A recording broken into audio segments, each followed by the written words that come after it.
Impact Sport, le portrait de la semaine. Ruben, merci de nous accorder ces quelques minutes entre des séances d'entraînement, des occupations, des visites médicales, l'agenda bien chargé, etc. Bravo encore pour le titre de vice-champion d'Europe sur 3000 steeple à Birmingham. Alors c'est vrai que on aurait préféré que ce soit sous le drapeau national belge, mais vous courez sous licence et vous avez la double nationalité belgo-luxembourgeoise. Vous êtes malgré tout malmédien et ça, on va pas nous l'enlever. Si on revient maintenant sur la course à Birmingham, on dit toujours qu'après une séance d'effort soutenu, il faut toujours un retour au calme. Alors j'imagine que ça a été compliqué pour vous. Expliquez-nous un tout petit peu les 24 heures qui ont suivi le titre. Les 24 heures après, c'était quelque chose de spécial. C'est à la fois très satisfaisant, mais c'est aussi pas mal de travail, entre guillemets. J'ai quand même pu profiter la soirée juste après avec mes amis et ma famille au centre-ville de Birmingham. Mais par contre, le jour après, c'était le trajet en train comblé d'appels de journalistes tout le long. Donc pas mal de travail. Maintenant, je suis content que cette tempête soit terminée, ou en tout cas presque terminée. Je crois que maintenant, j'arrive tout doucement à réaliser. Et les moments où je me retrouve seul, ça commence à percuter. Je commence à vraiment réaliser et prendre du plaisir. Alors c'était un objectif en soi. Quand on est arrivé à Birmingham, on est venu pourquoi ? Pour faire une place d'honneur, ou on avait quand même quelque chose derrière la tête ? L'année dernière, avec le chrono au Memorial Van Damme, je me place 3e en Europe, point de vue chronométrique. Donc l'objectif, ça avait été fixé l'année dernière de faire un podium cette année alors. Malheureusement, on a eu quelques complications cette saison. C'est pas qu'on a arrêté d'y croire, on y a toujours cru, mais juste que le trajet était un peu plus compliqué. Les dernières semaines, on a réussi à mettre le train sur les rails, ça s'est très bien passé, et donc voilà, on savait pas trop comment se passait Birmingham. Les séries ont quand même confirmé des bonnes sensations, des bonnes jambes, et la finale du coup l'a confirmé aussi.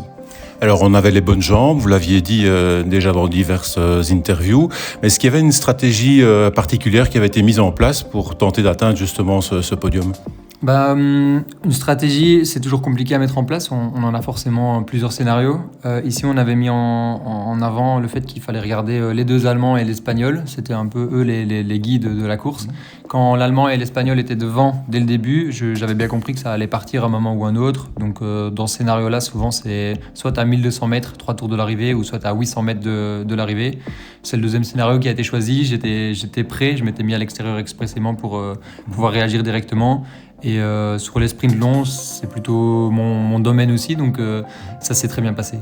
Alors si on fait un débrief de la course, quel est votre ressenti ? Parce que dans les 200 derniers mètres, quand on regarde vraiment la course, on a vraiment l'impression que quand vous dépassez l'Espagnol et qu'on voit Rupert qui a remporté le titre et vous rapprochez, là on s'est dit ça y est, il va le passer dans les 50 derniers mètres, ça va le faire, mais il a malgré tout gardé sa force. La dernière haie a été très bien passée par vous également, alors que généralement on a des petites sensations négatives sur la dernière haie. Quel est votre ressenti par rapport à ces 200 derniers mètres ? J'étais assez confiant sur les 200 derniers mètres. Je sais que des jambes, quoi qu'il arrive, normalement 200 mètres ça tiendra. Donc j'ai pris le risque de me mettre à côté de lui à la rivière, mais par contre il a la même vitesse que moi, donc j'ai pas su faire la différence. Sur les haies il est toujours meilleur que moi, et il a un meilleur chrono que moi, donc il a tendance à moins ralentir dans ces 100 derniers mètres. J'y ai cru parce que je voyais qu'il franchissait de moins en moins bien les haies, et donc je pensais qu'il allait peut-être un petit peu trébucher sur la dernière et que j'allais pouvoir l'avoir. C'est plutôt moi qui ralentis un peu trop. Il n'y a pas vraiment de regret, mais j'aurais peut-être dû démarrer 300 mètres avant, tenter le tout pour le tout, mais au prix peut-être d'un podium. Donc la deuxième place, c'était le jeu de poker que j'ai décidé de jouer, c'était pas mal. Ouais, c'est déjà pas mal, effectivement. Le programme maintenant pour la suite de la saison, on parle peut-être du Van Damme. Là, c'est pas encore fait, tout dépend, des prochains résultats. Il y a un programme bien spécifique qui est déterminé ici pour les 2 prochains mois ? Alors non, il n'est pas très spécifique. Ici, je recours dimanche en Pologne. Si je fais une bonne place en Pologne, alors c'est possible que je me qualifie pour le Memorial Van Damme, qui est du coup la finale de la Diamond League. Si j'y participe, du coup, c'est vraiment l'objectif de fin de saison. Après ça, malheureusement, je ne sais pas encore trop. Il y a des courses sur route qui sont en train de se monter. Il y a les championnats du monde sur route milieu septembre aussi. Ça peut être des choses intéressantes, mais on va voir comment mentalement ça tient jusque-là.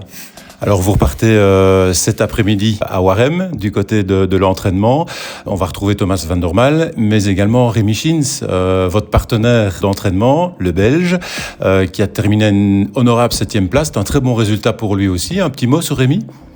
Franchement, je suis très content pour lui. Il y a 2 ans, à Rome, il se fait une rupture du tendon d'Achille. Donc, c'est malheureusement le genre de blessure qui met la fin de carrière à beaucoup d'athlètes. Lui, il a décidé de relever la tête, d'y aller à fond. Et voilà, ici, il est 7e.